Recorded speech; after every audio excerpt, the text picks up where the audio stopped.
رمضان يا خير الشهور يا فضل رحمن غفور فيك البشائر غيثها يهدي السعادة والسرور رمضان يا خير الشهور. تو سب سے پہلی بات تو یہ کہ رمضان المبارک میں داخل ہونے کے بعد اس مہینے کی عظمت، اس کی اہمیت، اس کی افادیت اور اس کی برکت کو حاصل کرنے کے بارے میں ایک لگن اور شوق ہمارے دل میں پیدا ہونا چاہیے. یوں ہی نہیں سمجھنا چاہیے کہ دن طلوع ہوا اور غروب ہو جائے گا، مہینہ آیا اور گزر جائے گا. یہ ایک بابرکت مہینہ ہے جس کو قرآن مجید میں اللہ تعالیٰ نے سید الشہور قرار دیا ہے کہ یہ سب مہینوں کا سردار ہے. سال میں 12 مہینے ہیں، باقی مہینے جو سارے ہیں وہ بھی برکتوں والے ہیں. ہر دن برکت والا ہے جو اللہ تعالیٰ کی تائید و نصرت سے آتا ہے. لیکن رمضان المبارک کے بارے میں یہ فرمانا کہ یہ سید الشہور ہے، یہ بتاتا ہے کہ ہر مومن کو رمضان المبارک میں داخل ہونے کے بعد اس مہینے کی عظمت اور بلندی اور افادیت کو مد نظر رکھتے ہوئے اپنی ذمہ داریوں کی طرف زیادہ توجہ کرنی چاہیے. تو اس مقصد کے پیش نظر میں چند باتیں قرآن مجید کے حوالے سے اور نبی اکرم صلی اللہ علیہ وسلم کے ارشادات کے حوالے سے آج کے درس میں بیان کروں گا. بے شمار باتیں ہیں، کسی پہلو کو بھی لیا جائے تو اس کا کنارہ نظر نہیں آتا، لیکن ساری باتیں تو بیان نہیں ہو سکتی. جو باتیں سامنے آئیں گی وہ میں انشاءاللہ آپ کی خدمت میں پیش کرتا رہوں گا. اس کے بارے میں ایک میں نے ذکر کر چکا ہوں کہ سید الشہور اس کو قرار دیا گیا رسول پاک صلی اللہ علیہ وسلم کو کے الفاظ میں اس مہینے کو. اور قرآن مجید نے اس بارے میں فرمایا کہ شہر رمضان الذی انزل فیہ القرآن، کہ یہ وہ بابرکت مہینہ ہے جس کے بارے میں، جس کے متعلق یا جس میں قرآن مجید کا نزول ہوا یا نزول شروع ہوا. تو اس کا تعلق بہت زیادہ روحانیت کے مضامین سے ہے، اور اس میں جو چند ایک پہلو آج کے درس میں بیان کیے کرنے ہیں وہ اس طرح پر ہیں کہ رسول پاک صلی اللہ علیہ وسلم نے فرمایا کہ استقبال اس مہینے کا کس طرح کرنا چاہیے. کل کے درس میں یہ بات گزر چکی ہے. آپ نے فرمایا کہ جب تم ہلال دیکھو، رمضان کا نیا چاند دیکھو، تو چاند کی طرف رخ کر کے ہاتھ اٹھا کے اللہ تعالیٰ کی طرف سے دعا کرو، اور اللہ تعالیٰ کو مخاطب کرتے ہوئے اپنے لیے بھی اور چاند کے لیے بھی دعا کرو. ربی و ربک اللہ، کہ اے نیا مہینہ یا نیا چاند، تو بھی میرے خدا کی اذن سے ہے اور میرے رب کی طرف سے ہے، اور میں بھی اسی اصول پر قائم ہوں.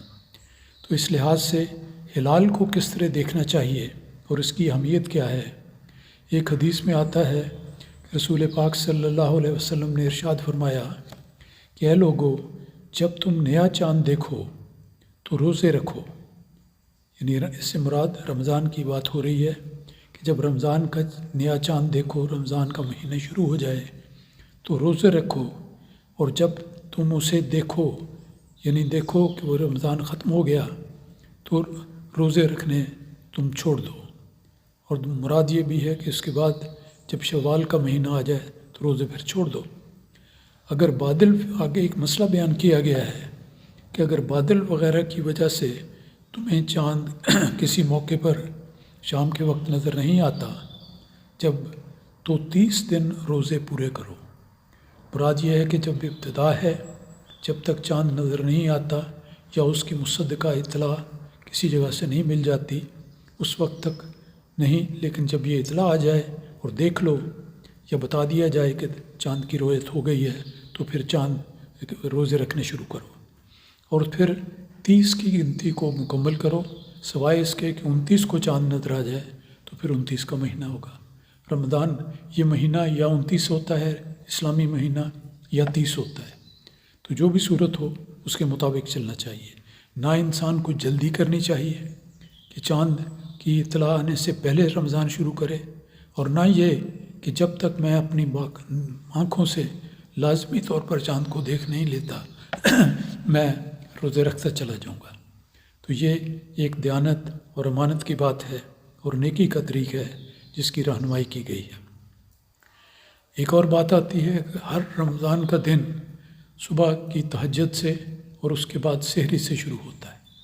سحری کا مطلب ہے کہ نماز کے وقت سے کافی پہلے اٹھ کر مناسب وقت پر انسان سارے دن چونکہ روزہ رکھنا ہے اس لیے اس وقت اپنا مکمل کھانا کھائے، اس کو سحری کہتے ہیں۔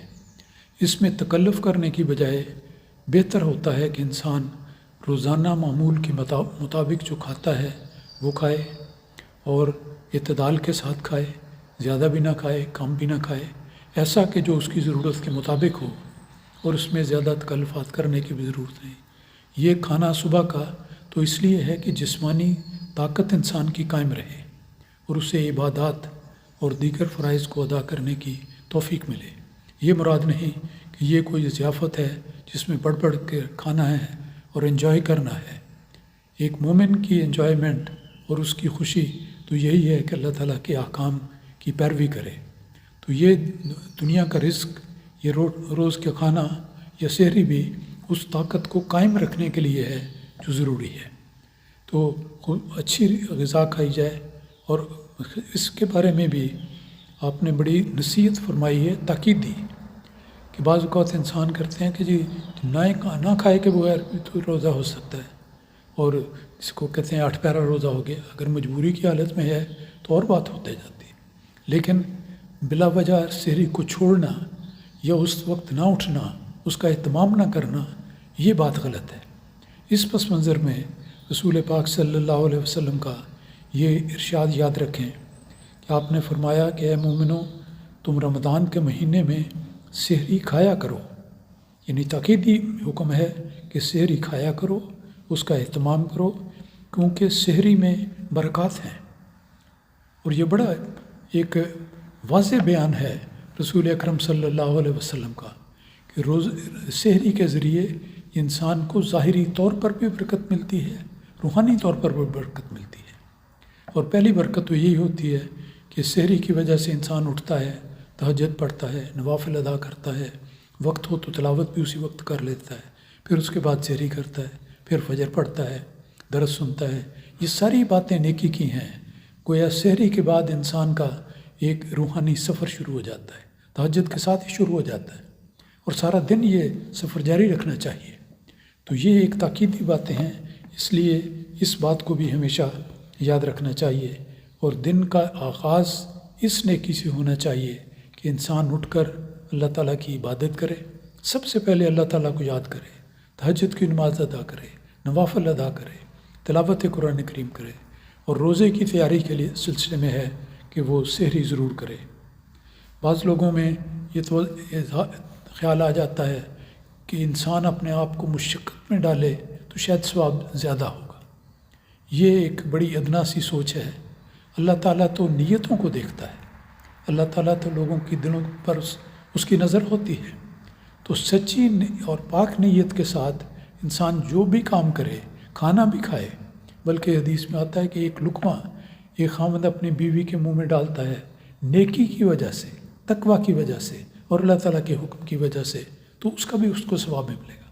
تو اپنے منہ میں بھی ایک لقمہ اس نیت سے ڈالنا کہ اس سے مجھے مادی طاقت نصیب ہو جائے، جس کی وجہ سے میں بسہولت اپنے روزے کی عبادات اور اس کے تقاضوں کو پورا کر سکوں، تو یہ بہت بڑی نیکی ہے۔ اور یہی طریقہ ہے، اور اسی لیے تاکید کی گئی ہے کہ انسان کو غیر ضروری اور مصنوعی قسم کے انداز میں نہ سوچنا چاہیے اور نہ ہی کوئی عمل کرنا چاہیے۔ تو رمضان کے حوالے سے یہ ایک بات بھی بڑی ضروری ہے۔ اور رسول پاک صلی اللہ علیہ وسلم کے الفاظ کا میں پھر ذکر کر دیتا ہوں کہ تم سحری کھایا کرو۔ سحری کے متعلق پھر آتا ہے، یہ تو پہلے صبح کی سحری کا ذکر ہو رہا تھا، اسی سلسلے میں آپ نے فرمایا کہ سحری کھایا کرو کیونکہ سحری کھانے میں برکت ہے۔ پھر ایک اور بات بھی اس جگہ ذکر کرنے کے قابل ہے کہ جیسے میں نے ذکر کیا کہ شک و شبہ اور وسوسے انسان کو چھوڑ دینے چاہیے۔ سیدھا سادہ ایمان کا طریق، مومنانہ انداز انسان کو اختیار کرنا چاہیے۔ بعض لوگ کہتے ہیں افطار کے وقت میں بھی کہ چلیں وہ دیکھتے ہیں کہ سورج ڈوبا ہے کہ نہیں ڈوبا، اپنی نظر سے دیکھنی ہے، دوسروں سے پوچھنے ہیں، کھلا میدان ہے، نہیں نظر آتا تو کس طرح کریں، گھڑیاں دیکھتے ہیں۔ سیدھی سیدھی بات ہے کہ جو ایک معروف انداز ہے کہ جب سورج غروب ہونے کا وقت ہو گیا تو اس کے بعد پھر مزید انتظار کرنا درست نہیں، شک میں نہیں پڑنا چاہیے، بلکہ سیدھا سیدھے انداز میں دیانتداری کے ساتھ اس فریضے کو مکمل کرنا چاہیے۔ تو رمضان کے حوالے سے بہت سارے مسائل ہیں، بہت سارے امور ہیں جن کو ظاہری طور پر بھی اپنانا چاہیے، جو ہدایات احادیث میں آتی ہیں، اور اس لحاظ سے بھی اپنانا چاہیے کہ ہمارا ارادہ اور نیت ایسی ہو کہ ہم نے اپنے مولا کو خوش کرنا ہے۔ اللہ تعالی ہم سب کو اس بات کی توفیق عطا فرمائے۔